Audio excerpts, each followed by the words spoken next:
Hello everyone and Selamat Hari Gawai. Hai semua dan selamat Hari Gawai. Today we will be on our fourth sermon on generations.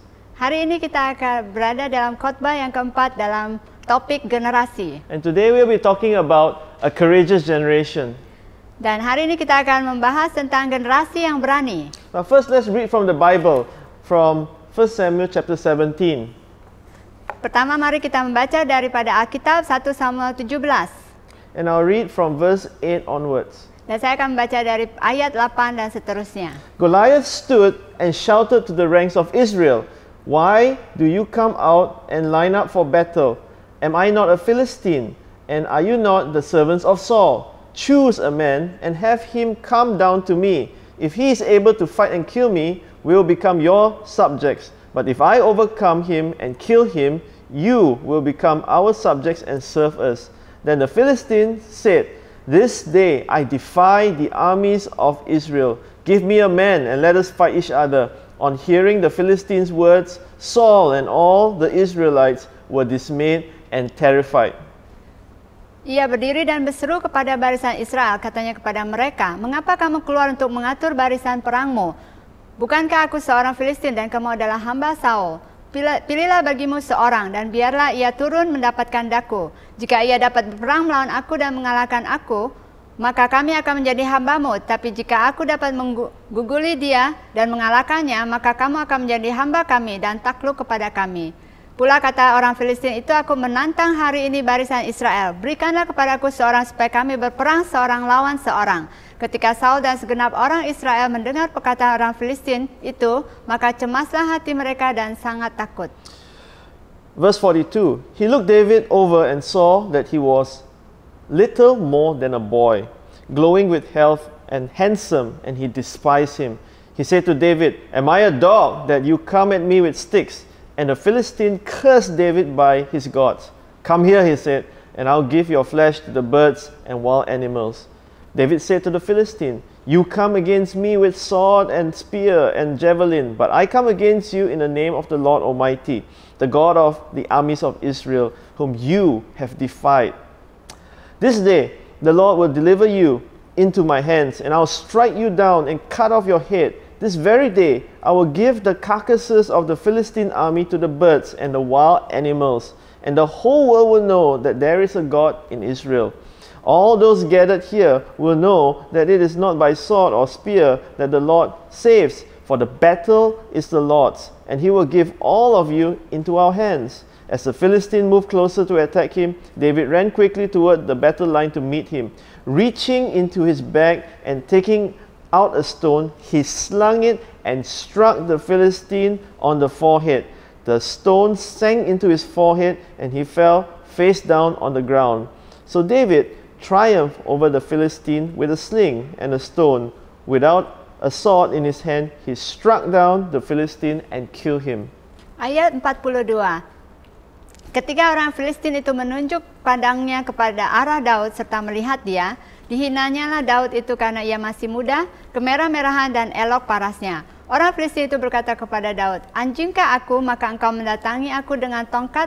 Lalu demi para allahnya dan orang Israel itu mengutuki Daud.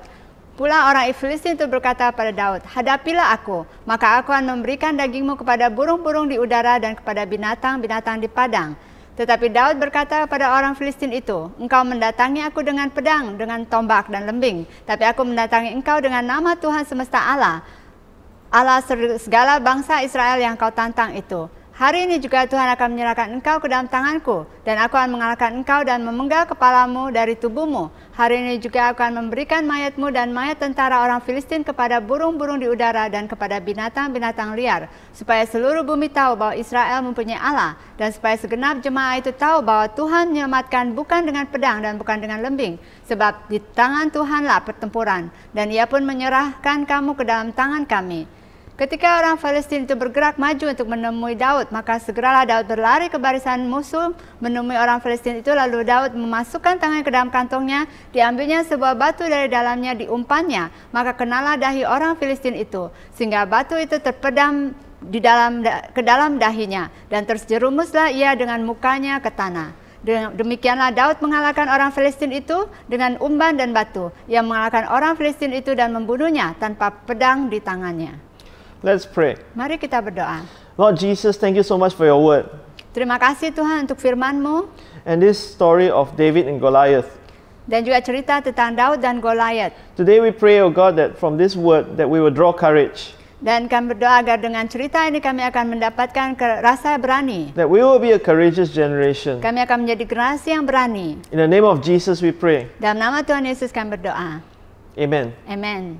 So again, the title for today's message is A Courageous Generation.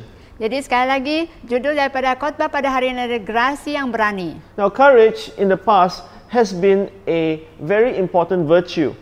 Pada masa yang lalu, keberanian itu dianggap sebagai suatu kebajikan yang penting. But maybe today we don't talk about courage as much. Mungkin hari ini kita tidak mengatakan tentang keberanian terlalu banyak lagi. But we all need courage Tetapi setiap kita memerlukan keberanian. because we all have fears. Karena kita semua memiliki ketakutan. We fear the future. Kita takut akan masa depan. We are afraid of the dark. Kita takut akan kegelapan. Sometimes we are afraid of other people. Dan kita takut kepada orang lain juga. We may be afraid of of harm that may come to our bodies. Dan juga kita takut kepada sesuatu yang mungkin terjadi kepada tubuh kita. Now, we cannot wish our fears away Kita tidak dapat membiarkan ketakutan itu berlalu daripada kita. because there will always be something that causes us to have fear. Karena ada sesuatu yang dapat menyebabkan kita merasa takut. So the solution is to have courage. Jadi solusinya ada cara untuk menyelesaikannya adalah dengan memiliki keberanian. And today God wants to encourage us to be people of courage. Jadi hari ini Tuhan mau mendorong setiap kita untuk menjadi pribadi yang penuh dengan keberanian, To be a courageous generation. yaitu menjadi generasi yang berani. So in this passage that we have just read, Jadi daripada firman Tuhan yang baru saja kita baca, we'll see three types of courage. jadi kita melihat 3 bentuk keberanian, The courage of Saul and the Israelites. yaitu keberanian daripada Saul dan orang-orang Israel, The courage of Goliath. keberanian daripada Goliath, And the courage of David. dan juga keberanian daripada Daud. And there will be three types of courage. Jadi ada 3 bentuk keberanian. The first type is no courage. Yang pertama itu tidak memiliki keberanian. The second type is a false courage. Yang kedua ada keberanian yang palsu. And the third type is a true courage. Yang ketiga adalah keberanian sejati. So let's look at the first one. Mari kita lihat yang pertama, Saul and the Israelites, they had no courage. yaitu Saul dan orang-orang Israel, di mana mereka tidak memiliki keberanian. Now the Philistines and Israel and the Israelites, they were enemies. Orang-orang Filistin dan orang Israel adalah musuh. And they got into a lot of battles with one another. Mereka berada di dalam pertempuran dengan satu sama lain. And so one day, the Philistines and Israel, they also came into a battle. Jadi suatu hari orang-orang Filistin dan orang Israel sampai datang kepada medan perang. So they confronted one another. Dan mereka menghadapi satu sama lain. On one hill was the Philistines. Dalam satu bukit adalah orang-orang Filistin. On the other hill were the Israelites. Dan dalam bukit yang satunya lagi adalah orang-orang Israel. They had not met in battle yet, Mereka belum berjumpa di dalam medan perang. but a hero from the Philistines was challenging the people of Israel. Dan salah satu orang perkasa daripada orang Filistin mencabar orang Israel. And oftentimes in the ancient world, when people did battle, sometimes they would send a champion to represent their army. Jadi di peperangan masa lalu, kadang mereka akan mengirim satu seorang juara untuk melawan atau mencabar musuh mereka. And another champion from the other side would meet in battle. And so when the two champions fight, the one who wins is the winner. Jadi dan seorang daripada lawan akan mengirim juga juara mereka yang akan mewakili, dan jika seseorang daripada mereka menang, berarti kumpulan mereka adalah kumpulan yang menang. So this was what Goliath was saying, that if I win, then the Philistines will win and Israel have to surrender. Itulah apa yang Goliat katakan, bahwa jika saya menang, maka orang-orang Filistin menang dan orang-orang Israel harus menyerah kepada orang Filistin. But if the champion from Israel beats me, then the Philistines will surrender. Dan jika wakil daripada orang Israel itu menang, maka orang-orang Filistin akan menyerah kepada orang-orang Israel.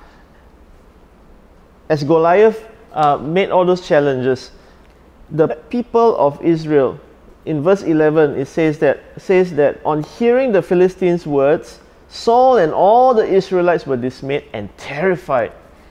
Jadi pada saat Goliat membawa cabaran ini, dikatakan dalam ayat ke-11, ketika Saul dan segenap orang Israel mendengar perkataan orang Filistin itu, maka cemaslah hati mereka dan sangat ketakutan. Saul was a representative for Israel. Saul adalah raja Israel yang mewakili Israel. He was terrified. Dia sangat takutan. And because he was terrified, the other people of Israel, the army of Israel, they were terrified as well. Karena dia ketakutan, maka orang-orang dan prajurit Israel juga merasa sangat ketakutan. And Goliath, they were terrified of Goliath because Goliath was a tall man. He was a giant. Mereka takut kepada Goliat karena Goliat adalah seorang yang sangat tinggi dan sangat perkasa. Now Saul himself wasn't a man of little stature. He was also tall. He was a head taller than others. Sebenarnya Saulus juga bukan orang yang biasa saja. Sebenarnya dia sangat tinggi dan sebenarnya dia setinggi satu kaki daripada orang lain. But the very sight of Goliath made him terrified. Namun melihat penampilan daripada Goliat membuat dia menjadi ketakutan. He didn't dare to confront Goliath. Dia tidak berani untuk menghadapi Goliat. And so for 40 days Goliath kept taunting every single day and taunting and ridiculing the army of Israel. Jadi selama 40 hari Goliat mencabar dan juga mencela orang-orang Israel. Day after day the morale of the army of Israel went lower and lower. Sepanjang hari, semakin hari, moral daripada orang-orang Israel menjadi berkurang dan semakin berkurang. Now sometimes we feel like Saul and the people of Israel. Jadi kadang-kadang kita merasakan seperti Saul dan juga orang-orang Israel. When something threatens our security, we feel so fearful.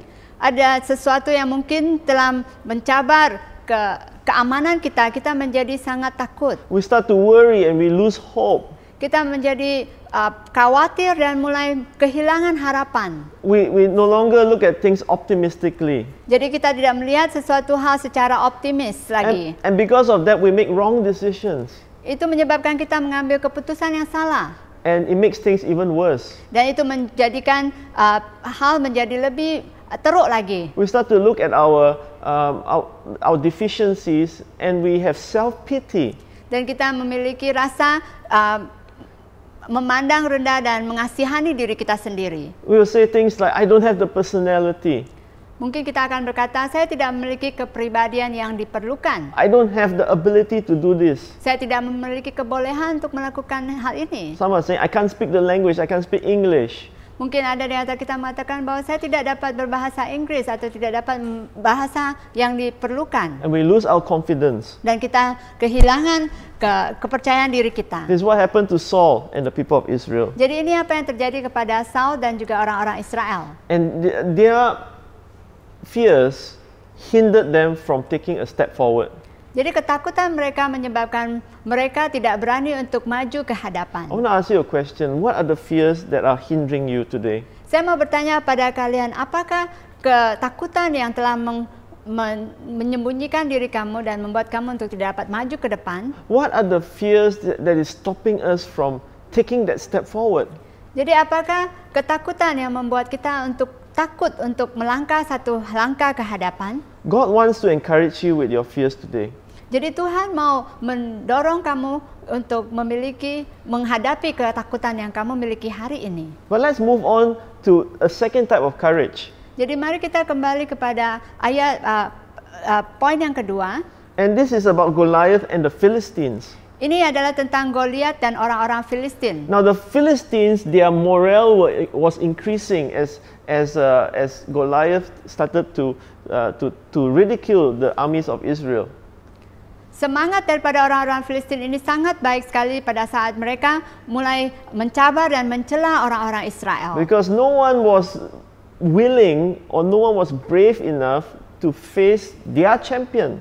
Karena pihak daripada orang Israel tidak ada yang berani untuk tampil ke hadapan untuk melawan juara daripada orang Filistin. But here comes David. Dan kita lihat di sini, datanglah Daud. And David started to confront Goliath. Dan Daud maju ke depan untuk menghadapi Goliath. The moment Goliath saw David, he laughed at David. Pada saat Goliath melihat Daud, dia tertawa melihat keadaan Daud. Is this the champion of Israel? Dia katakan, inikah juara daripada orang-orang Israel? He looks just more like, he looks a bit more than a boy. He's just a youth. Dia nampak seperti seorang pemuda saja. And he ridiculed David. David, you come with me with sticks? Dan dia mulai mencela Daud, kamu datang dengan tongkat? So, David didn't have armor. Daud tidak memiliki peralatan perang. He didn't even have a sword. Dia tidak ada pedang. He only had a shepherd's staff. Dia hanya memiliki tongkat seorang gembala. But he also had a sling and also some rocks. Dan dia juga memiliki umban dan juga batu-batuan. Whereas Goliath, he was probably about 8 feet tall. Di mana Goliath itu seperti setinggi 8 kaki. He was equipped from his head with a helmet and all the way armor down to his feet. Dia juga berbaju jirat dari ujung rambut sampai kepada ujung kakinya. He had a sword, Dia memiliki pedang, a spear, tombak, a javelin. dan lembing. And all this, they were weapons to be able to defeat any enemy. Ini adalah senjata-senjata yang dapat mengalahkan musuh. With all his equipment, he had so much confidence that he will defeat David. Jadi dengan segala perlengkapan yang dia memiliki keyakinan yang penuh untuk dapat mengalahkan Daud. And because of that, he was so confident. Itu menyebabkan dia sangat-sangat percaya diri. But what was Goliath's confidence based on? Tetapi kita lihat di sini, apakah kepercayaan diri, dasar daripada kepercayaan diri daripada Goliath? Goliath's confidence was based on circumstances. Jadi kepercayaan daripada Goliath itu berdasarkan keadaan. It was based on the fact that he was tall. Yaitu di mana dia berdasarkan kepada dirinya yang begitu tinggi. It was based on the fact that he was more well equipped than the young lad, David. Juga didasarkan kepada di mana dia diperlengkapi lebih daripada Daud, seorang yang muda ini. It was based on the fact that he had so much experience as a warrior. Since he was a youth, he was a warrior. Dan dia memiliki lebih banyak pengalaman sebagai wira dibandingkan dengan Daud. But he didn't know that all these circumstances would make him overconfident and would cause his downfall. Tetapi dia tidak menyadari bahwa segala keyakinan diri yang salah ini dapat menyebabkan dia untuk dikalahkan. He didn't realize that on that day he would be defeated. Dia tidak menyadari bahwa pada hari itu dia akan dikalahkan. And so he didn't understand about reality. Karena dia tidak mengerti tentang kenyataan. Because he was so full of himself and arrogant. Karena dia dipenuhi dengan diri dia sendiri dengan kesombongannya. Sometimes our circumstances can make us courageous. Kadang keadaan di sekeliling kita dapat membuat kita menjadi berani. Sometimes we feel that because our bank account is full, we have more confidence. Kadang kita berpikir bahwa jumlah uang di bank kita penuh, maka kita memiliki keyakinan. Some people put their confidence on beauty and appearance. Dan beberapa orang mungkin meletakkan keyakinan diri mereka dalam kecantikan dan bentuk luaran mereka saja. Others on achievements. Atau melalui pencapaian daripada diri mereka. But these things are circumstances. Tetapi semuanya ini adalah sesuatu yang sementara. When things change, we may be surprised. Dan jika sesuatu terjadi, kita mungkin akan dikejutkan. And then our courage just drops. Dan keyakinan dan keberanian kita akan turun. Courage based on circumstances is a false type of courage. Keberanian berdasarkan situasi adalah keberanian yang palsu. If we keep depending on circumstances, we may be surprised when circumstances change. Jika kita memiliki keberanian berdasarkan situasi, kita akan terkejut jika situasi itu diubahkan. Many of us are courageous when certain circumstances are favorable to us. Kita mungkin menjadi berani pada saat situasi itu mendukung kita. For example, if our bank account is full. Contohnya jika jumlah uang di bank kita penuh. Some people put their security on their appearance or beauty. Atau beberapa orang meletakkan keberanian mereka, keyakinan mereka pada kecantikan mereka. For some, it's just based on how many likes they have or subscribers they have on social media. Untuk beberapa orang mungkin mereka berdasarkan kepada berapa like di Facebook mereka. But when we put our security, we put our courage on circumstances, and circumstances change, we will be surprised. Jadi kalau kita meletakkan keberanian kita kepada situasi, pada saat situasi itu berubah, maka kita akan dikejutkan dengan hal tersebut. On that day, between the battle between David and Goliath, Goliath was surprised. Jadi pada masa itu, pada saat Goliath menentang Daud, Goliath dikejutkan. For the past 40 days, his courage kept increasing and increasing because nobody came forward to meet him at battle. Selama 40 hari, keberanian dia bertambah besar karena tidak ada orang yang berani untuk maju ke depan melawan dia. And so did the morale of the Philistines. It increased and increased as well. Jadi semangat daripada orang-orang Filistin itu semakin meningkat dan semakin meningkat. But on that day, circumstances changed for Goliath. Tetapi hari itu, situasi berubah bagi Goliath. Especially when the stone met his forehead. Di mana pada saat batu itu terhempas kepada dahinya. And so if we depend on circumstances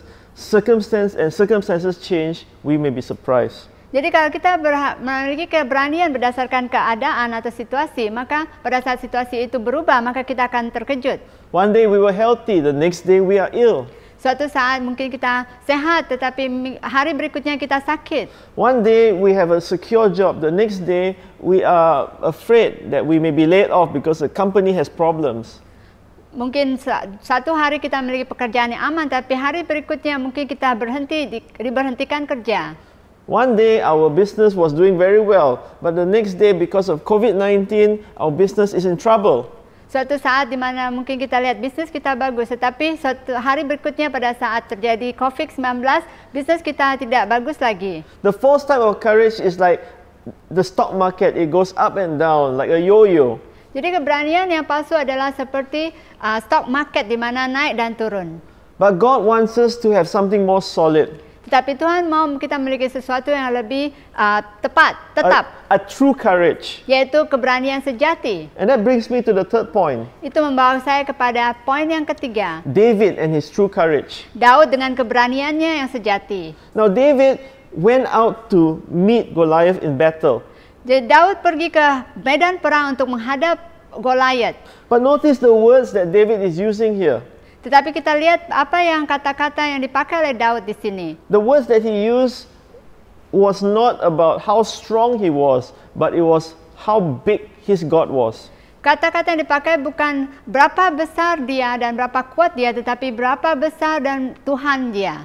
Notice he says, "You come against me with sword and spear and javelin, but I come against you in the name of the Lord Almighty."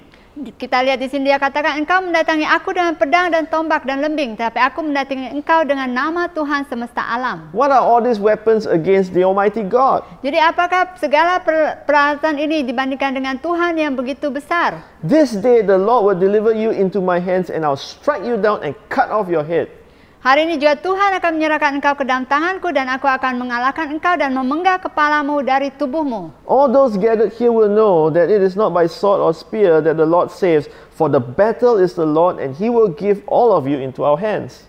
Dan semua orang yang berada di sini akan melihat bahwa Tuhan akan meletakkan engkau di dalam tangan saya dan akan menyelamatkan bukan dari pedang, bukan lembing, sebab di tangan Tuhan pertempuran itu. David knew from experience as a shepherd that God rescues him. Daud mengetahui melalui pengalamannya di padang rumput di mana Tuhan menyelamatkan dia. When David faced the lion and the bear, when he was protecting his sheep, God would protect him.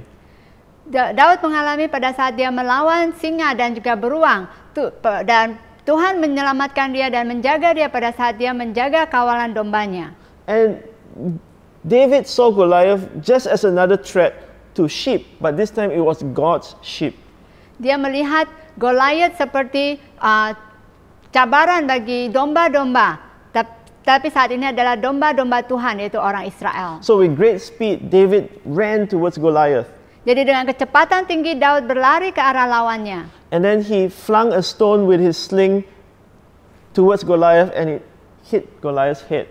Dengan menggunakan umbannya yang melempar batu ke arah Goliath.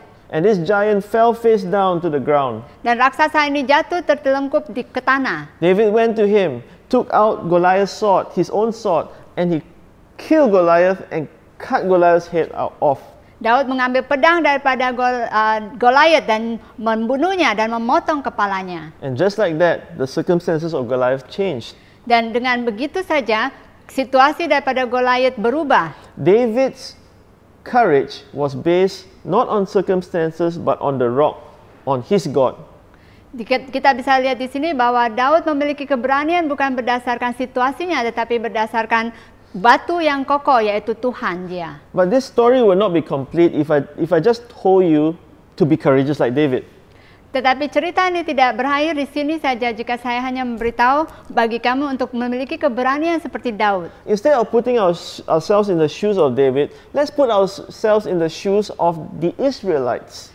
Daripada meletakkan diri kita kepada posisi daripada Daud, mari kita letakkan diri kita kepada posisi orang-orang Israel. The army of Israel, they were looking for their champion. When is my champion going to come? Orang-orang Israel menanti-nantikan juara dia untuk tampil ke hadapan. And as long as the champion for 40 days did not come, their morale went down and down and down. Selama 40 hari ini di mana pada saat tidak ada orang yang berani maju ke hadapan, semangat mereka berkurang dan semakin berkurang. But when their champion came and defeated Goliath, their morale increased. Dan pada saat juara mereka tampil ke hadapan melawan dan menang, semangat mereka menjadi bertambah. They became courageous. Mereka menjadi berani. In fact, the Philistines started to flee once they saw Goliath fell. And the armies of Israel started to surge forward and kill the Philistines. Dan kita bisa melihat bahwa orang-orang Filistin mulai melarikan diri, tetapi prajurit Israel maju ke hadapan dan mulai membunuh banyak orang-orang Filistin ini. Billy Graham said this, "Courage is contagious when a brave man takes a stand. The spirits of others are often, or the spines of others are often stiffened." Dikatakan oleh Billy Graham bahwa keberanian itu berjangkit bila mana ada satu orang berani bangkit, mereka yang lain akan turut serta. Courage is contagious. When a brave man takes a stand, the spines of others are often stiffened. Jadi dikatakan di sini keberanian itu berjangkit bila mana satu orang berani bangkit, yang lain akan turut serta. And so the spines of the army of Israel, they were stiffened. Jadi kita bisa lihat di sini orang-orang Israel terjangkit dengan keberanian daripada Daud dan dia mulai maju ke depan. True courage is not founded on circumstances. Keberanian bukan didasarkan atas situasi. If it was founded on circumstances, we would be like Saul and the Israelites. Kalau kita memiliki keberanian berdasarkan situasi, maka kita akan seperti Saul dan juga orang-orang Israel. We focus on what we don't have, and then we don't have any courage. Di mana kita fokus kepada apa yang kita tidak miliki, dan maka jika kita tidak memiliki, kita akan tidak memiliki keberanian. Or we will put our trust on sword, spear, and javelin like Goliath and the Philistines did. Atau kita meletakkan keberanian kita kepada perlengkapan yang kita miliki seperti tombak, pedang dan juga lembing seperti orang-orang Palestin. And then when circumstances changed, the Philistines ran away. They had no more courage. Jadi pada saat situasi berubah, maka orang-orang Filistin melarikan diri dan tidak memiliki keberanian lagi. The fact is that every one of us need to have true courage. Jadi kenyataannya adalah setiap kita perlu memiliki keberanian yang sejati. And we are like the Israelites. Kita seperti orang-orang Israel. We are looking for a champion. Kita mencari dan menanti kepada juara kita. We cannot defeat the enemy, Satan. Kita tidak dapat mengalahkan musuh kita, setan. We cannot defeat death. Kita tidak dapat mengalahkan kematian. We cannot defeat sin. Kita tidak dapat mengalahkan dosa. We can't even overcome our own desires. Bahkan kita sendiri tidak dapat mengalahkan keinginan diri kita sendiri. We need a champion. Kita memerlukan seorang juara. Now David points to the true champion, Jesus Christ. Daud menunjukkan kepada kita juara sejati kita, yaitu Yesus Kristus. Jesus Christ is our true champion. Yesus adalah juara sejati kita. He represented us on the cross. Dia mewakili kita di kayu salib died for our sins. untuk mati di kayu salib bagi dosa And when kita. he rose again, we rise together with him. Pada saat dia bangkit kembali, kita bangkit bersama-sama dengan dia. When we put our trust in Jesus and our courage is founded on Jesus, that is true courage. Jadi pada saat kita meletakkan keberanian kita di dalam Yesus Kristus dan pada saat kita memiliki keberanian berdasarkan Yesus Kristus, itulah keberanian yang sejati. So courage is the courage to do the right thing while trusting God even when the situation doesn't seem promising to us. Keberanian yang sejati adalah keberanian untuk melakukan hal yang benar walaupun situasi terlihat tidak menguntungkan bagi kita. When God puts something in our heart to do, Pada saat Tuhan meletakkan sesuatu dalam hati kita untuk kita lakukan, we can trust God for the results. kita boleh mempercayai kepada Tuhan akan hasilnya. Somebody once said this, Charles Stanley says, when God speaks, oftentimes his voice will call for an act of courage on our part. Charles Stanley mengatakan, bila Tuhan berbicara, suaranya selalu akan menyuruh kita untuk bertindak dengan berani. So let our courage be founded upon our champion and what he has done for us. Mari letakkan keberanian kita kepada juara sejati kita dan apa yang telah dia lakukan bagi kita. And when our trust and our courage is founded upon Jesus Christ, we will be courageous. Pada saat kita meletakkan iman kita kepada Yesus Kristus, maka kita akan memiliki keberanian sejati. We can trust God for unexpected results. Kita dapat percaya kepada Tuhan tentang hasil yang tidak dapat kita bayangkan. He can turn things around overnight. Dia dapat mengubah situasi begitu saja dalam satu malam. When we have courage, true courage, we can look like a fool in the eyes of the world for the sake of Jesus Christ. Pada saat kita memiliki keberanian sejati, mungkin kita akan nampak seperti orang yang bodoh di hadapan dunia. We can share our faith with others. Kita dapat membagikan iman kita kepada orang lain. We have the courage to refuse to do unethical or sinful things, whether in the workplace or in the marketplace.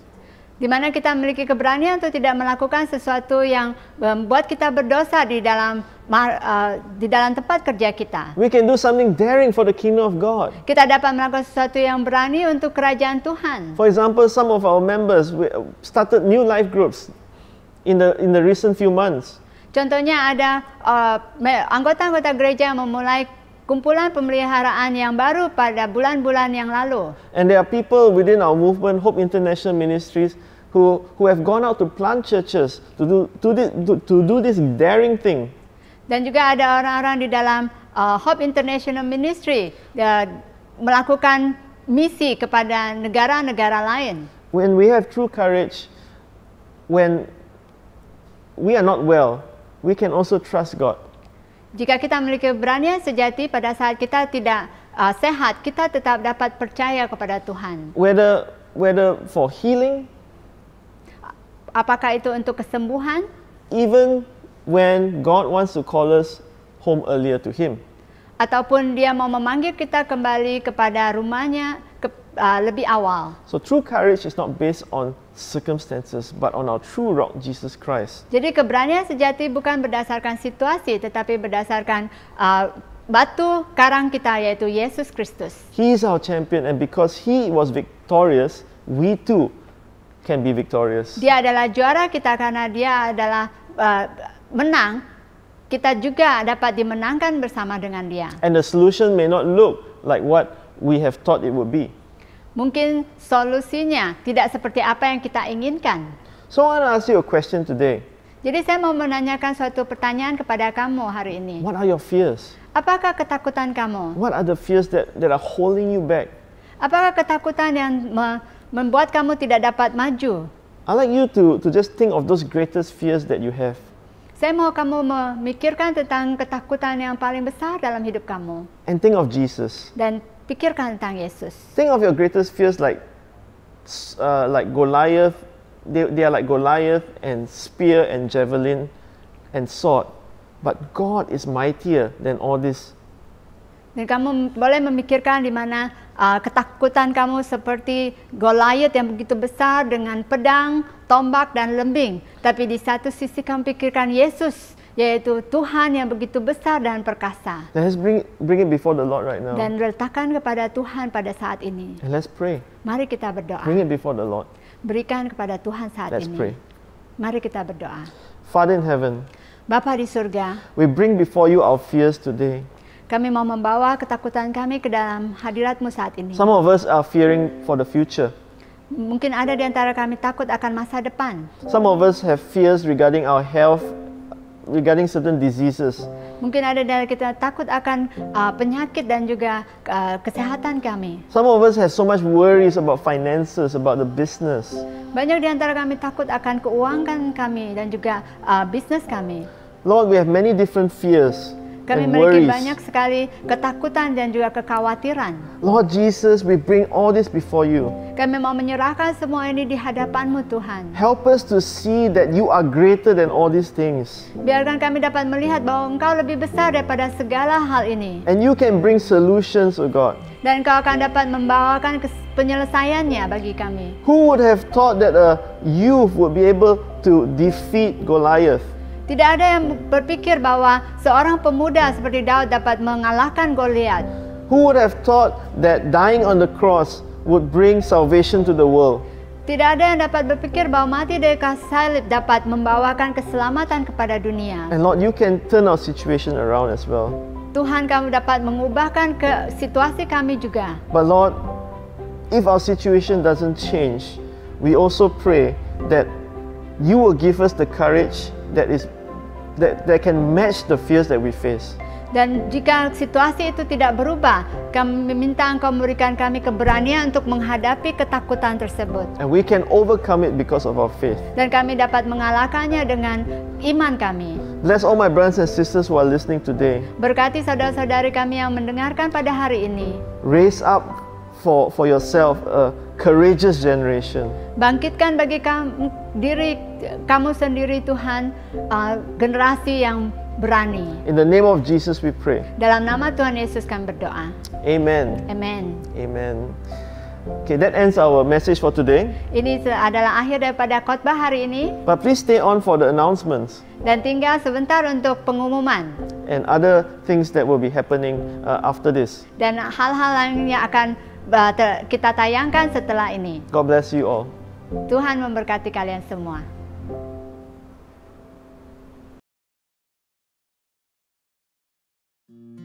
Hi, HIM family, especially to all the men at this time, let me encourage you that even though through this period of COVID-19, we can still be helpful, we can still be an encouragement. Two areas that I've learned for myself. First area is continue to lead yourself, meaning be self-disciplined, set clear routines for yourself, and set the rhythm of how you can lead yourself. Three areas I suggest. One is be productive. Do productive work. And I encourage that you set aside perhaps even 4 or 5 hours to truly be productive. Second area is be proactive. What are the initiatives that you should take up? Continue to learn, continue to improve yourself. That's being proactive. Third area is pro-exercise. I keep myself active by doing 45 minutes of exercises 5 days a week.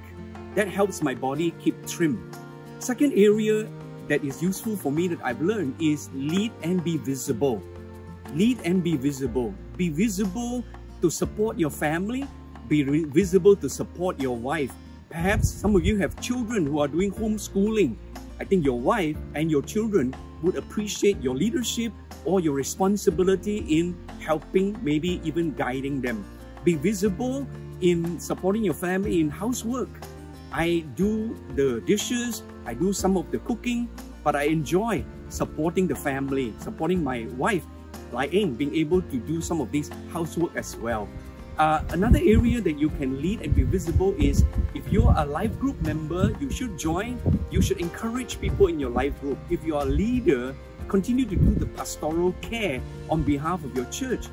Help the church be able to help your pastor, call up some people who might be in emotional need, call up some people who really are maybe more desperate, either their job or their finances, or even just bare essentials as well. I think it will be a great. I like to say another area of support for our church, for our leaders. During online Sunday service, I think you should gather your family. Tell everybody, actively worship. Raise your hand. Say hallelujah. I think these are some areas that we can really be useful. Guys, I just pray that God will strengthen all of us as the fathers, as the men.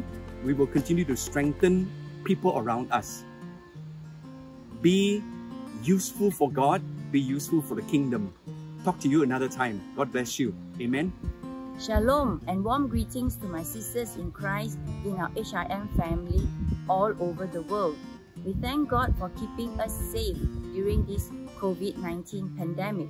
Malaysia has been in lockdown for almost 2 months, and just over the weekend, our Prime Minister has announced an extension of another month until June the 12th.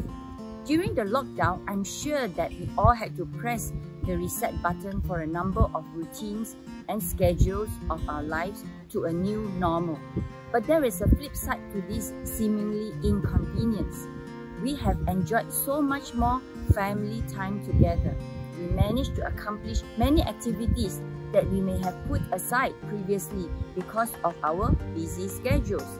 For example, we can catch up on our Bible reading program, we can start to exercise, we can try a new recipe, we can clear up our homes, and for those with school-going children, we can learn a new skill to help them with their online education. These are times for adaptation. I believe God created us with a big capacity to change and adapt. This is the time for us to discover that and be pleasantly surprised. So, let us press our personal reset button with faith that indeed God will help us and lead us to a new path in our journey with Him. Stay safe, stay healthy, and stay joyful. Bye.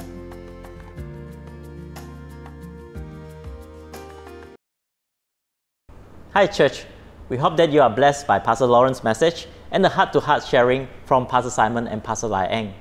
And we pray that God will continue to minister to each one of us in the days ahead. Hai gereja, kami berharap Anda diberkati oleh khotbah Pastor Lawrence dan kongsian dari hati ke hati dari Pastor Lai Eng dan Pastor Simon. Dan kami berdoa agar Tuhan akan terus melayani setiap kita di masa mendatang. I'm here to share a few announcements with you on things coming in our church. Saya di sini akan membagikan beberapa pengumuman kepada Anda tentang hal-hal yang akan terjadi di gereja kita. First, a quick reminder on giving online. We believe in giving back to the Lord in all seasons as an expression of our love to Him even in time of lack. Pertama, peringatan tentang pemberian online. Kita percaya kita dapat memberi kembali pada Tuhan dalam apapun keadaan sebagai ungkapan kasih kita kepadanya, bahkan pada masa kekurangan. Let us continue to give to His kingdom and to make His name known. Whatever little that we give, God can multiply. Marilah kita terus memberi kepada kerajaannya dan membuat namanya dikenal. Berapapun yang kita berikan, Tuhan dapat melipat gandakan. So church, let's give by faith with a cheerful heart. You may give via online bank transfer, Sarawak Pay, or Maybank QR Pay. Jadi gereja, mari kita memberi dengan iman, dengan hati yang bersukacita. Anda dapat memberi melalui transfer bank online, Sarawak Pay atau Maybank QR Pay. Next, this is an exciting update. We are going to launch our new service time starting 7 June. Our English and Mandarin service will start at 9:30 AM, whereas our English Bahasa Malaysia will start at 11:15 AM. Berikutnya, ini adalah berita terbaru. Kita akan memulai waktu kebaktian baru mulai 7 hari bulan Jun. Kebaktian Bahasa Inggris Mandarin akan mulai pukul 9.30 pagi, sedangkan Bahasa Inggris Bahasa Malaysia akan mulai pukul 11.15 pagi. We are adjusting service times because we want to incorporate more elements such as worship into our online service for a more impactful experience. Kita menyesuaikan waktu kebaktian karena kita ingin menambah lebih banyak elemen seperti puji sembah dalam kebaktian online untuk pengalaman yang lebih berdampak. We are also starting our Sunday Hangout on 7 June.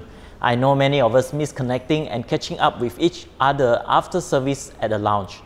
So we want to bring Sunday Hangout online via Zoom. This will happen in between both services from 10 AM onwards. Kita juga akan memulai Minggu Hangout pada tanggal 7 hari bulan Jun. Saya tahu banyak dari kita rindu masa bersekutu setelah kebaktian dengan kopi dan makanan ringan di lounge.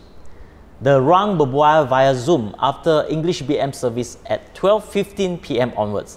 This will be primarily run in the BM language. Dan ada juga ruang berbual melalui Zoom pada pukul 12.15 siang dan seterusnya. Ini akan dilakukan dalam bahasa Malaysia. The link to join Sunday Hangout and Rang Berbua will be posted later in the week and also right after each service. Link untuk bergabung dengan Minggu Hangout dan Ruang Berbual akan diumumkan di akhir minggu ini dan juga setelah kebaktian online.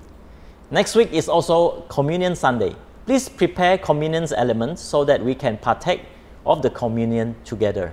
Minggu depan kita akan mengadakan perjamuan kudus. Tolong siapkan elemen perjamuan kudus sehingga kita dapat mengambil bagian dari persekutuan bersama. Last but not least, from the bottom of our heart, we would like to wish all the Dayak brothers and sisters Happy Gawai Festival. Terakhir dari lubuk hati kami ingin mengucapkan kepada semua saudara-saudari Dayak selamat Hari Gawai. Thank you for tuning in to Church Online, and we hope you have a productive, proactive, and pro-exercise week ahead as Pastor Simon and Pastor Lai Eng have encouraged us. See you next Sunday. Terima kasih telah mendengar kebaktian online dan kami harap Anda memiliki minggu yang produktif, proaktif, dan pro bersenam. Sepanjang minggu seperti dorongan Pastor Simon dan Pastor Lai Eng. Sampai jumpa minggu depan.